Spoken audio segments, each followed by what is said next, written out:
మీతో ఉండును గాక. ఈ ఆత్మతో ఉండును గాక.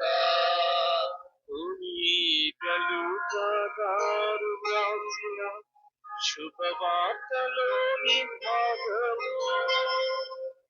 ప్రభువా నీకు మహిమ కలుగుగాక.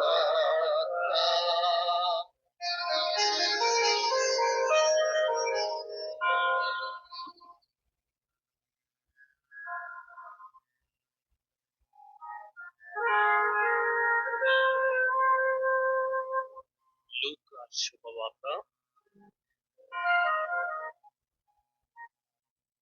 6వ అధ్యాయము 27వ వచనము నుండి 36వ వచనము వరకు. కావున మీతో నేను చెప్పున్నది ఏమన్నా, మీ శత్రువును ప్రేమింపుడు, మిమ్ము ద్వేషించు వారికి మేలు చేయుడు, మిమ్ము శపించు వారిని ఆశీర్వదింపుడు,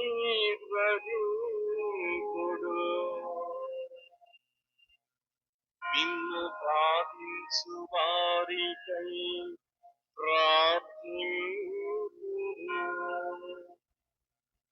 నిన్ను ఒక చెంపపై కుట్టిన వానికి రెండవ చెంపను కూడా చూపుము.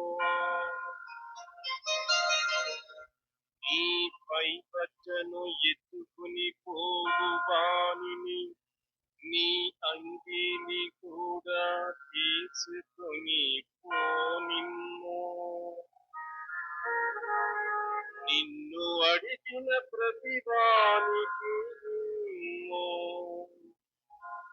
నీ సొత్తు ఎత్తుకొని పోవు వానిని తిరిగి అడుగవలదు. ఇతరులు మీకు ఇట్లు చేయవలయునని మీరు కోరుదురు, అట్లే మీరును ఇతరులకు చేయుడు. నిన్ను ప్రేమించిన వారిని మాత్రమే మీరు ప్రేమించినచో ఇందు మీ ప్రత్యేకత ఏమి? పాపులు సహితము అట్లు చేయుటలేదా? ఉపకారికి మాత్రమే ప్రత్యుపకారము చేసిన ఎడల అందు మీ ప్రత్యేకత ఏమి? పాపులు సహితము అట్లు చేయుటలేదా? తిరిగి ఇవ్వగల వారికి రుణము ఇచ్చుటలు మీ ప్రత్యేకత ఏమి? పాపులను పాపులకు అట్లు ఇచ్చుటలేదా? కనుక మీరు మీ శత్రువులను ప్రేమింపుడు, వారికి మేలు చేయుడు, అప్పు ఇచ్చి తిరిగి పొందవలెనని ఆశపడకుడు. అప్పుడు మీకు గొప్ప బహుమానముల లభించును. మీరు సర్వోన్నతుడకు దేవుని బిడ్డలగుదురు. ఏలయునా ఆయన కృతజ్ఞత లేని వారికి దుష్టులకును మేలు చేయును. మీ తండ్రి వలె మీరును కనికరము గలవారై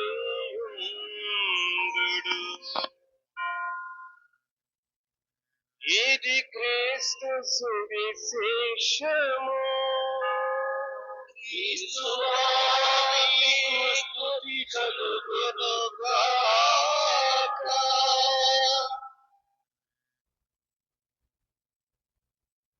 దేవునికి స్తోత్రం.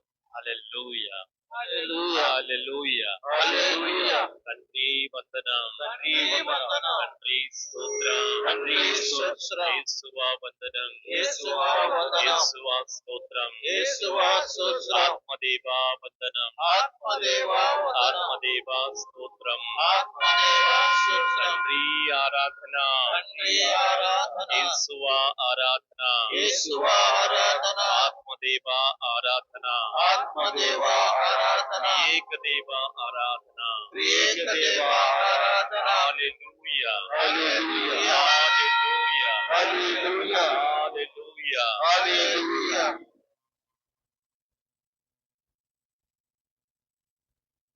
క్రీస్తునాథుని యందు మిక్కిలిగా ప్రేమించబడేటువంటి ప్రియ దేవుని బిడ్డలారా, పునీత శౌరివారి భక్తులారా, అది 1981 సంవత్సరం మే నెల 13వ తారీఖు. అప్పటి శ్రీ సభ పాలకులు పరిశుద్ధ 2వ జాన్ పాల్ పాపు గారు వారి యొక్క జీవితంలో జరిగినటువంటి ఒక సంఘటనను మీ అందరితో కూడా పంచుకొని వాక్యాన్ని ప్రారంభి ఆశపడుచున్నాను.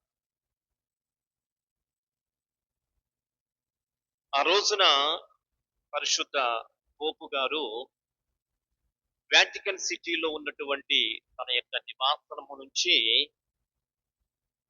ప్రార్థనలు జరిగేటువంటి సెయింట్ పీటర్ స్క్వేర్ లోకి వస్తూ ఉన్నటువంటి సమయంలో ఒక దుండగుడు పాపు గారి మీద కాల్పులు జరిపాడు. కాల్పులు జరిపినప్పుడు 2 రౌండ్లు పాపు గారు వెంటనే ఆ కాల్పులకు ఆయన గాయపడి నేల మీద పడిపోవడం జరిగింది. అక్కడ ఎవ్వరూ కూడా ఊహించలేదు అటువంటి పరిణామము జరుగుతూ ఉందని.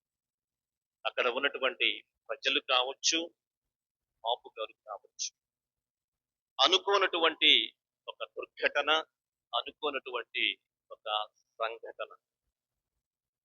వెంటనే పాపు గారిని అక్కడ నుంచి తీసుకుని వెళ్ళి ఆసుపత్రికి తరలించడం జరిగింది.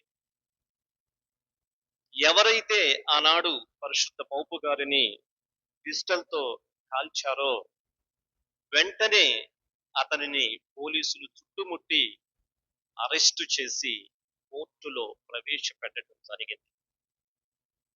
కోర్టు వారు నిజ నిర్ధారణ చేసుకున్నటువంటి తరువాత అతనికి యావజ్జీవ కారాగార శిక్ష విధించటం జరిగింది. ఆ తరువాత పోపు గారు చిన్నగా కోలుకోవటం, ఆయనను దర్శించటం, జైలులో ఉన్నటువంటి అతనితో మాట్లాడటం జరిగింది. నేను నిన్ను క్షమిస్తూ ఉన్నాను అని చెప్పడం కూడా జరిగింది. ఆ తరువాత పోపు గారు ఇటలీ నాయకుడితో మాట్లాడి ఆ తరువాత ఆయనకు క్షమాభిక్షను కూడా ఆ నాయకుడి ద్వారా అందించటం అనేటువంటిది జరిగింది. ఆ తరువాత ఆ వ్యక్తి తన మనస్సు మార్చుకుని తప్పు తెలుసుకుని ముస్లిం వ్యక్తి అయినప్పటికీ కూడా క్రిస్టియన్ అయ్యి జ్ఞానస్థానం తీసుకున్నాడు. పోపు గారు మరణించినప్పుడు ఆ పోపు గారు సమాధి మీద పూలు వచ్చడానికి కూడా ఆయన వచ్చినట్లుగా ఆనాడు ఈనాడు ఇంటర్నెట్ లో ఓపెన్ చేస్తే మనందరికీ కూడా ఆ సమాచారం అనేటువంటిది తెలుస్తుంది. ప్రియమైనటువంటి సహోదరి సహోదరులారా, ఇది చరిత్రలో జరిగినటువంటి ఒక యథార్థ సంఘటన. చరిత్రలో జరిగినటువంటి ఒక నిజమైనటువంటి సంఘటన.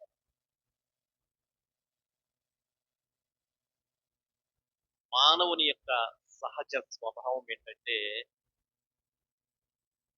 కోపం, పగ తీర్చుకొనటం, అపకారికి అపకారం చేయటం, కంటికి కన్ను పంటికి పన్ను అని సమాధానం ఇవ్వటం.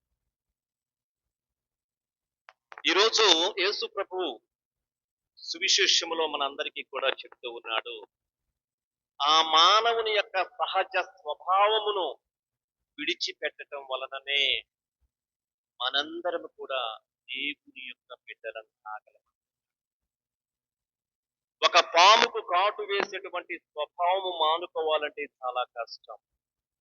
ఒక పులికి వేటాడేటువంటి స్వభావం మానుకోవాలంటే కష్టం. అదేవిధంగా మనలో ఉన్నటువంటి సహజ లక్షణాలు, మనకు ప్రేమ ఉంటూ ఉంది, ద్వేషం ఉంటూ ఉంది, కోపం ఉంటూ ఉంది, ఇంకా ఎన్నో ఉన్నాయి. అయితే క్రీస్తునందు పిల్లరా, ఈరోజు యేసు విశేషములు మనందరికీ కూడా చెప్తూ ఉన్నాడు, క్రైస్తవ బిడ్డలు, క్రైస్తవులమైనటువంటి మనందరము కూడా క్రీస్తుని పోలి జీవించాలి అని చెప్పి ఈనాడు వాక్యాల ద్వారా చెప్తూ ఉన్నాడు. సాధారణంగా మనిషి యొక్క మనస్తత్వం ఏంటంటే, నా అనుకున్నటువంటి వారిని, నాకు ఇష్టం ఉన్నటువంటి వారిని, నన్ను ప్రేమించేటువంటి వారిని మనందరం కూడా ప్రేమిస్తూ ఉంటాం. ఇది మానవుని యొక్క సహజ లక్షణం. అదేవిధంగా ఎవరైతే మనకు శత్రువులుగా ఉంటారో, ఎవరైతే మనకు అపకారము చేస్తారో, ఎవరైతే మనకు చెడు చేస్తారో, అటువంటి వాళ్ళని మనం ద్వేషిస్తూ ఉంటాం. అటువంటి వాళ్ళతో వాళ్ళు ఏ విధంగా మనకు సమాధానం ఇస్తూ ఉన్నారో అదే విధంగా మనం కూడా సమాధానం ఇస్తూ ఉంటాం. కానీ క్రీస్తునందు పిల్లరా, ఈనాడు సువిశేషములో క్రైస్తవులుగా మనందరం కూడా ఉండాలి అంటే, క్రీస్తు బిడ్డలుగా మనందరం కూడా ఉండాలి అంటే, మనము రూపాంతరము చెందాలి. మనకున్నటువంటి ఈ దుర్గుణాలు, ఈ చెడు లక్షణాలు, ఈ చెడు స్వభావాలు ఏవైతే ఉన్నాయో వాటన్నిటినీ కూడా మనము నియంత్రించుకొని దేవుని బిడ్డలాగా జీవించాలి అని చెప్పి ఈనాడు దేవుని యొక్క వాక్యాలు మనందరికీ కూడా చెప్తున్నాయి.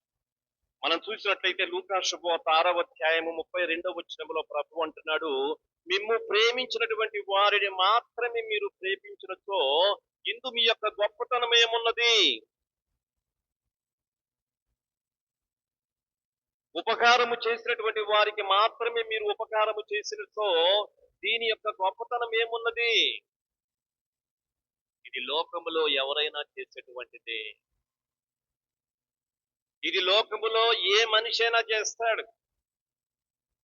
దేవుని నమ్ముకున్నోడు చేస్తాడు, దేవుని నమ్ముకున్నటువంటి వాడు కూడా చేస్తాడు ఒక మాట.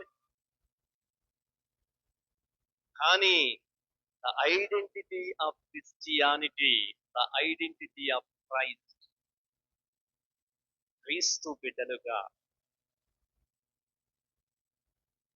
ఈరోజు ప్రభు మన నుంచి కోరేది క్రీస్తు బిడ్డరా. మనందరికీ కూడా ఒక ఛాలెంజ్ జీవితంలో. యేసు ప్రభు ఈరోజు మనందరికీ కూడా ఒక ఛాలెంజ్ మన మీద ఇస్తున్నాడు. ఏంటి అంటే ఆ ఛాలెంజ్, మీ శత్రువులను ప్రేమించండి. మిమ్ము హింసించేటువంటి వారి కోసం ప్రార్థన చేయండి అంటున్నారు. ఎంతమంది చేస్తారమ్మా మీలో? శత్రువుల కోసం ప్రార్థన చేసేవాళ్ళు ఎవరు ఉన్నారు మీలో? ఎవరు లేరా? ఎవరు లేరా? మనల్ని హింసించేటువంటి వారి కోసం ప్రార్థన చేయమంటున్నాడు. నిజంగా చెప్పాలంటే మానవ స్వభావ రీత్యా ఇట్స్ వెరీ ఇంపాసిబుల్. మనకున్నటువంటి స్వభావం ప్రకారము ఇది చాలా అసాధ్యం. దీనికోసం మనం ఎంతో త్యాగం చేయాలి. ఎంతో తినపోయినా పర్వాలేదు, కానీ ఎంతో శ్రమ పడాలి. ఎంతో శ్రమ పడితేనే మనకున్నటువంటి ఎమోషన్స్ అనేటువంటివి కంట్రోల్ చేసుకోగలిగితేనే మనం ఈ స్థితికి చేరగలం. ఈరోజు ప్రభు అంటున్నాడు, మీరు నా బిడ్డలు, నేను మిమ్మల్ని నా యొక్క ప్రతిరూపములో సృష్టించాను. నేను మీకు ఊపిరి పోశాను. నేను మీకు జీవాన్ని ఇచ్చాను. అని అందరిలాగా మీరు కూడా ఉంటే దాని వలన ప్రయోజనం ఏమి? దాని వలన క్రీస్తు బిడ్డలు అని చెప్పుకోవటానికి గొప్పతనం ఏంటి? ప్రియమైనటువంటి బిడ్డలారా, నేను చెప్పినటువంటి చాలా ఒక సవాలు మన జీవితానికి. ఇది మనం చేయాలి అంటే బహుశా మన జీవితం మొత్తం కూడా ప్రయత్నం అనేటువంటిది చేసినప్పుడే మనము ఆ స్థితికి చేరుకోగలమేమో. క్రీస్తు ప్రభు చెప్పినటువంటి స్థితికి మనం చేరుకోగలమేమో అని అనిపిస్తూ ఉంటుంది. ఇంకా ప్రభు అంటున్నాడు 36:6-36లో, మీ తండ్రి వలె మీరు కూడా ఉండండి అని అంటూ ఉన్నాడు. మీ తండ్రి వలె మీరు కూడా ఉండండి. చూడండి క్రీస్తునందుకులారా, యేసు ప్రభు మనం చూసినట్లయితే ఆయన యొక్క జీవితంలో ముఖ్యంగా శిలువ మీద ఉన్నప్పుడు కూడా ఆయన ఎవరు కూడా వదిలిపెట్టే లోకం వదిలిపెట్టలేదు. ఆయన శిలువ మీద ఉన్నప్పుడు కూడా, ఆయన శిలువ కింద ఉన్నప్పుడు కూడా అనేక సార్లు ఆయనను హింసించింది, ఎగతాళి చేసింది, ఎన్నెన్నో గాయాలు అతనికి చేసింది. చివరికి శిలువ మీద ఉన్నప్పుడు కూడా క్రీస్తు ప్రభు అవహేళన పొందారు మాటల ద్వారా. కానీ ఆయన అన్నటువంటి మాట ఒక్కటే, ఆయన చేసినటువంటి ప్రార్థన ఒక్కటే. ఏం ప్రార్థన చేశాడు ఆయన? తండ్రి, వీరేమి చేయుచున్నారో వీరు ఎరుగరు, వీరిని క్షమించుము అని చెప్పి ఆయన ప్రార్థన చేయగలిగారు. ఆ స్థితికి మనం చేరుకోవాలంటే చూస్తారా, మన జీవితం మొత్తం కూడా చాలా. ఈరోజు ప్రభు చెప్తూ ఉన్నాడండి, ఆయన యొక్క బిడ్డలుగా మనము శత్రువులను సైతం క్షమించేటువంటి ఒక గొప్ప స్థితికి చేరుకోవాలి. గొప్ప హృదయం అనేటువంటిది కలిగి ఉండాలని చెప్పి ఆయన చెప్తూ ఉన్నాడు.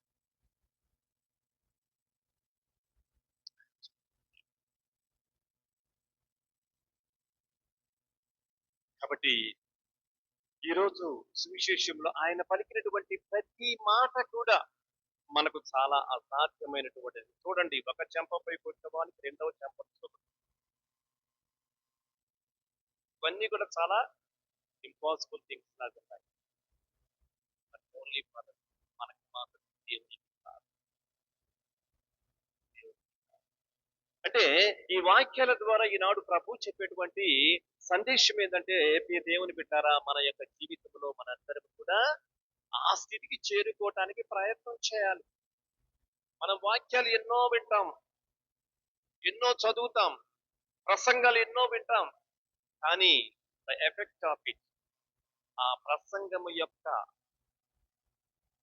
ఆ ఫలితనం అనేటువంటిది మనలో ప్రారంభం కావాలి. మనం ప్రయత్నం చేయాలని కూడా గమనించాడు, తెలియపరుస్తున్నారు. మీ దేవుని బిడ్డలారా, మనం చూసినట్టయితే మరి ఈనాటి వాక్యాలలో మనం వింటూ ఉన్నాం. లూకా శుభవార్త 6:27, మీ శత్రువులను ప్రేమించండి అంటున్నాడు. అంటే ఏంటి? ప్రేమించడం అంటే ఏంటి? మీ దేవుని బిడ్డలారా, మన శత్రువుల గురించి మన యొక్క ఆలోచనలు ఎప్పుడు కూడా ఏ విధంగా వారిని నాశనం చేద్దామా, ఏ విధంగా వారిని మనం చేద్దామా అనేటువంటి ఆలోచనలు కలిగి ఉంటాం. ఆ ఆలోచనలను కట్టడి చేయడమే నీ శత్రువును ప్రేమించడం. నువ్వు ఆయన దగ్గరికి వెళ్ళి నువ్వు చేయాల్సిన పని ఎటువంటి ఏమి లేదు. నీ ఆలోచనలు నీవు నియంత్రించుకొని నీకు నీవుగా దేవుని బిడ్డగా ఉండగలిగినట్టయితే అదే ప్రేమించడం. ఇంకొంచెం ముందుకు నువ్వు ప్రయత్నం చేసావంటే క్రియల రూపంలో దానిని మనం చేయగలం. పరిశుద్ధ జాన్ పాపు గారు తనకు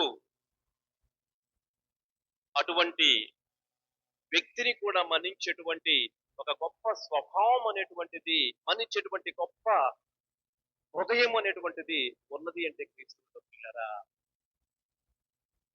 పోపు గారు ఆ దేవునితో ఉన్నటువంటి సంబంధం, ఆయన యొక్క ప్రార్థనా జీవితం, అదేవిధంగా అతను జీవించినటువంటి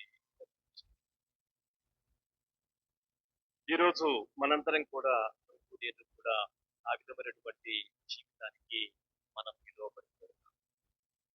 చూడండి, చాలా మంది డాక్టర్లు చెప్తూ ఉంటారు, మానవునికి వచ్చేటువంటి 90% జబ్బుల్లో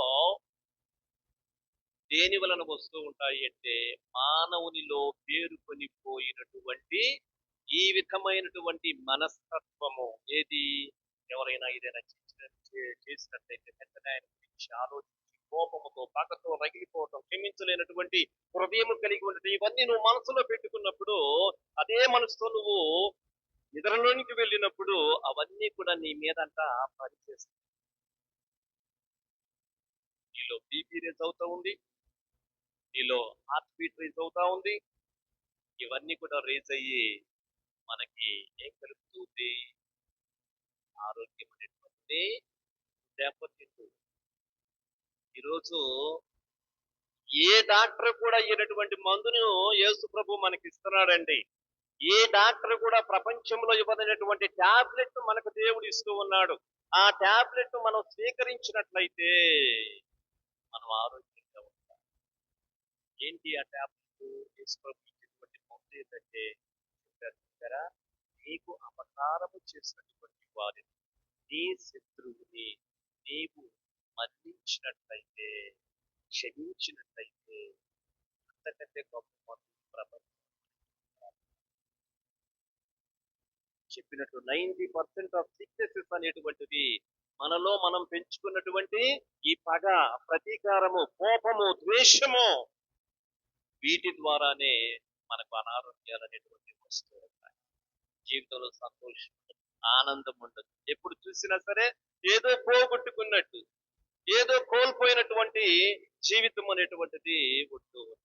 ద బెస్ట్ మెడిసిన్, మంచి మందు దేవుడు ఇచ్చినటువంటిది ఏంటంటే ప్రార్థన చేయటం. వారి కోసం నీకు చేతనైతే వారికి మంచి మంచి. ఈరోజు బహుశా అటువంటి శక్తి నాకు కూడా లేకపోవచ్చు, ఒక గురువుగా అటువంటి శక్తి విశ్వాసులుగా మీకు కూడా లేకపోవచ్చు. కానీ ఆ స్థానానికి మనము ఎదగాలని చెప్పి ఈనాడు ప్రభు మనందరికీ కూడా తెలియపరుస్తుంది. దేవుని బిడ్డారా, చూడండి, బైబిల్లో ఒక మాట ఉంది, ప్రభువే గినక మనము చేసినటువంటి పాపములను లెక్క కట్టినట్లయితే ఈ ప్రపంచంలో ఎవ్వరు కూడా మిగలరంట.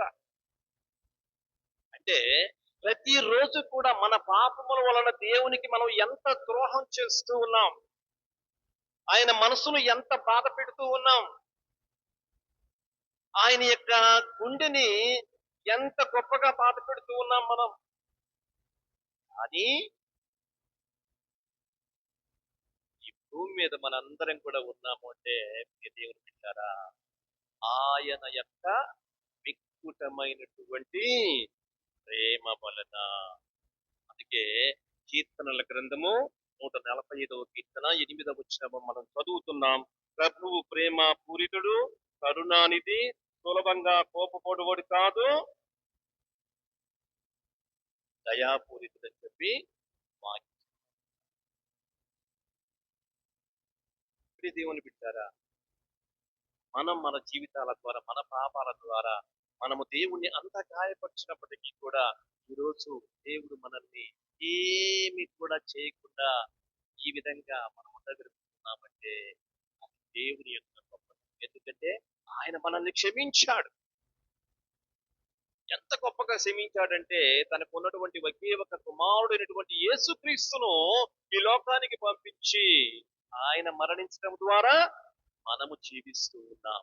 ఆయన క్షమించటం ద్వారా మనము ఈ లోకములో సంతోషంగా ఉండగలుగుతూ ఉన్నాం.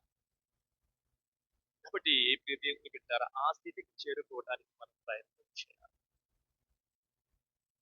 ఈ రోజుల్లో ప్రస్తుత సోషల్ మీడియాలో ఎన్నో విద్వేషకరమైనటువంటి మాటలు, ఎన్నో విద్వేషకరమైనటువంటి సంఘటనలు, ఎన్నో విద్వేషకరమైనటువంటి వాటిని మనం చూస్తూ ఉంటాం. ఎవరైనా ఒకరు ఈడు వాళ్ళని కాదు. ఒకసారి చూసేటువంటి మనకే ఆవేశం, కోపం అనేటువంటి వస్తా ఉంది. ఇటువంటి వాతావరణంలో మనందరం కూడా ఉంటూ ఉన్నాం. కానీ క్రీస్తునందు పిల్లరా, ఒక దేవుని యొక్క వాక్యం మాత్రమే మనకి తెలియపరుస్తూ ఉంది. శత్రువులను మన్నించు, నీకు అపకారము చేసినటువంటి వారిని ఆదరించు. శౌరి వారి యొక్క జీవితంలో కూడా మీ దేవుని పిల్లరా ఈ గొప్ప లక్షణాన్ని మనం చూస్తాం. పునీత శౌరి వారు గోవాలో సువార్త ప్రకటన చేసేటువంటి సమయంలోనంట అక్కడ ఉన్నటువంటి ఈ యొక్క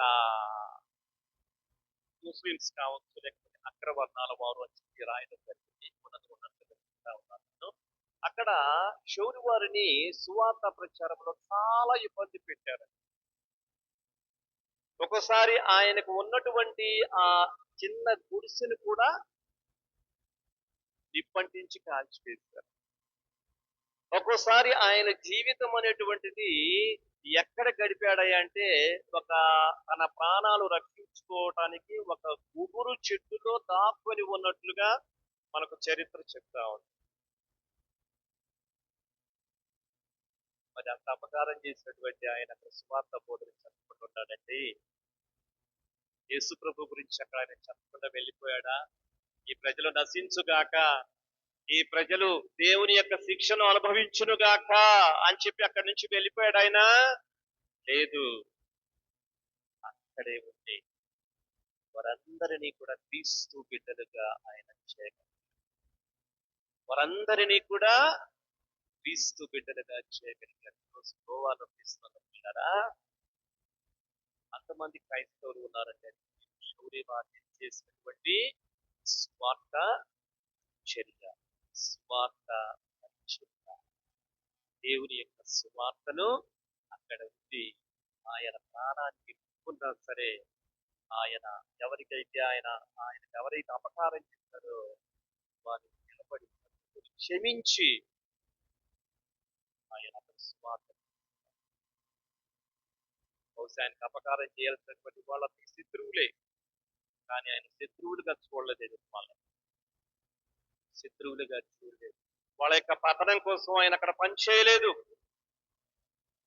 వారి యొక్క ఉద్ధరణ కోసము, వారి యొక్క రక్షణ కోసము, ప్రభు యొక్క బిడ్డలుగా వాళ్ళు ఉండాలి అనేటువంటి మనస్తత్వంతో ఆయన అక్కడ సేవ చేశారు. దేవుని బిడ్డారా, ఈరోజు శౌరి వారి జీవితంలో ప్రభు చెప్పినటువంటి వాక్యంలో మనకు కనపడేటువంటి ఆ లక్షణం అనేటువంటి మన జీవితంలో చాలా కష్టమైనప్పటికీ కూడా దాన్ని మన జీవితంలో పాటించడానికి, దానిలో ఎదగటానికి దేవుని యొక్క ప్రభు అంటున్నాడు, with me everything is possible అంటారు. With me everything is possible అంటే దేవునికి సమస్తము కూడా సాధ్యమే అంటారు. సమస్తము కూడా ఆ దేవుడు ఇచ్చినటువంటి సాధ్యముతోనే శౌరి వారిని క్షమించి అక్కడ వారి దేవుని యొక్క అటువంటి సామర్థ్యాన్ని, శక్తిని, యుక్తిని, ముక్తిని దేవుడు మనకు ఇచ్చారని ఇది పిత, పుత్ర, పవిత్ర